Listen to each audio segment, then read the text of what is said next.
So, being by a little about myself, I have been in martial arts for nearly 30 years.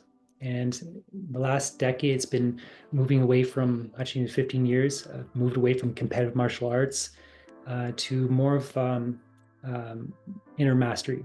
Right? Like I no longer train martial arts as for combat and self-defense.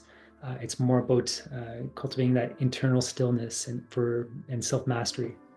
And big part of that has been, going into when I really embarked on my healing journey. I started doing yoga, teaching yoga. I went to India and, practiced meditation, teach meditation and energy cultivation since 2012. And it's actually in that year I also began to really, first I'll stop watching porn and start practicing semen retention and sexual kung fu, which, as far as I'm concerned, is really what allowed me to start working with my sexual energy instead of giving it away freely. And that really catalyzed me in my healing journey. And part of that, I was born an empath, so I've always something I've only had language for in the last 4 or 5 years. Um, and the irony was I was born to a military family where both my parents, loving parents, were special forces soldiers.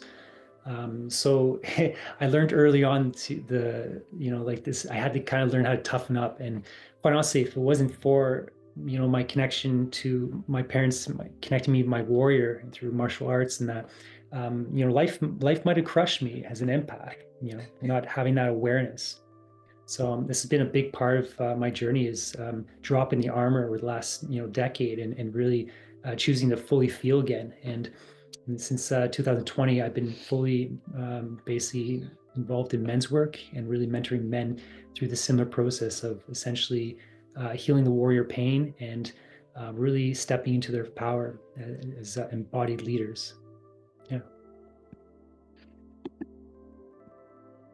And a little bit about me and my journey. So in 2017, I left my six-figure corporate job and decided to completely change my lifestyle and got into healing by uncovering my natural healing gifts.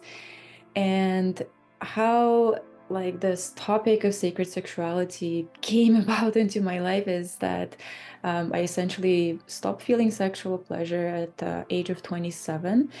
And for some time I thought something must be wrong with me, but then I decided, nope, this is not true. There's something wrong with the way that I was approaching sexuality. And so life guided me into sacred sexuality, and the difference between that versus conventional sex.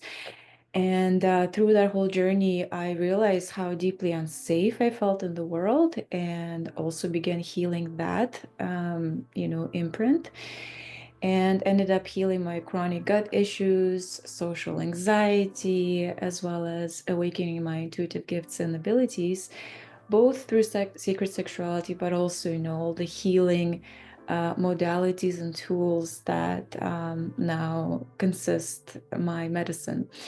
And so I now guide women and couples to awaken their truth, embody their joy, and return to love. So our sacred mission vision essentially is to inspire men and women to join in brotherhood and sisterhood and really rooted in deep inner work, sacred sexuality, and embodied leadership that supports sacred partnerships. And in order for those strong partnerships to create these strong, coherent family units, which would then create these resilient, regenerative communities, which we see as being like models for creating basically models for learning and this new earth paradigm that is emerging right now. Right. So this is really passionate about this. This is something we are doing more as for our future children as well, like to ensure they have the most optimal environment for their upbringing, free from the limiting conditioning that we were brought up with.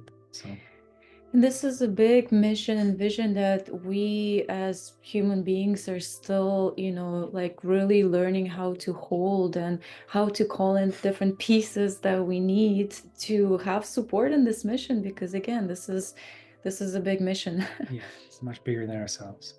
Mhm.